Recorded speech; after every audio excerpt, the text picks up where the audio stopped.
Okay, where we're going to start with this is another very brief history of cryptocurrency. And that is that in 2009, a debatable fictitious character, everybody's trying to wonder who actually started this, and nobody really knows, because this is the neat thing that we're going to talk about later, that nobody owns cryptocurrency or digital currency. This fictitious character published this paper, and people looked at it and it had a mathematical equation on it. It was about this whole decentralized authority type of thing. And so what happened is this paper got embraced and people loved the idea, and they started working on it and looking at it and saying, this makes a lot of sense.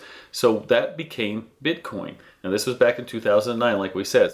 It dictated a set money supply of 21 million Bitcoins. And the whole idea of that was to simulate gold, because, money was moving away from any kind of gold standard. So this brought it back to some type of a standard. So new coins in this are earned in the transaction verification process. And by the way, that's the same with all of the coins. That's how new coins come onto the market, is by verifying all of the transactions that go on. And again, that's where we talk about this peer group looking at it and verifying. And the reason a certain group become verifiers is because they receive coins for that job, if you want to call it, of doing the verification. But each one does it a little bit differently. But all blocks are recorded in the public ledger, as we talked about, and that became the blockchain. But what's cool about this, there was no personal identification required. All of this was done by numbers, and every single transaction was unique.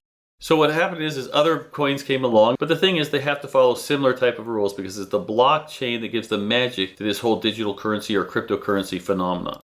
Going from that, this is where we get into the idea that there will be multiple digital currencies. So here's the thing. The blockchain technology is not owned by anyone. It's kind of like the internet. There will be many digital coins, and actually a coin number can be divided into 100 million parts. And what's interesting, the way the number system is, the numbers are big enough, if you look at those great big long items and the combinations of them, to track every single atom on the planet. So again, this is the power of technology today, of what we can do. But they must have some type of monetary policy backing them up, or else we would be creating them from thin air, and that doesn't work. So in the Bitcoin is something called proof of work, and those are the ones I was talking about. Those are the people that verify the transaction. They do it by solving certain puzzles, and it's a complicated process, and we don't want to go into that. The thing about it is, though, it takes a tremendous amount of computer power and time to do this mining, but as they solve these puzzles, that's what releases more Bitcoin into the economy. Again, that would be like mining for gold, and actually that's why it's called mining.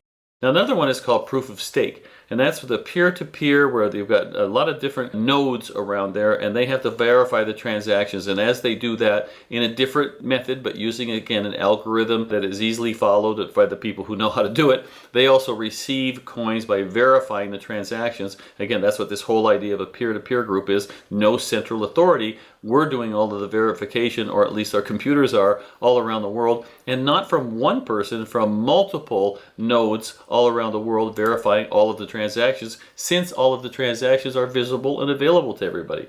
Bitcoin is the largest and the oldest.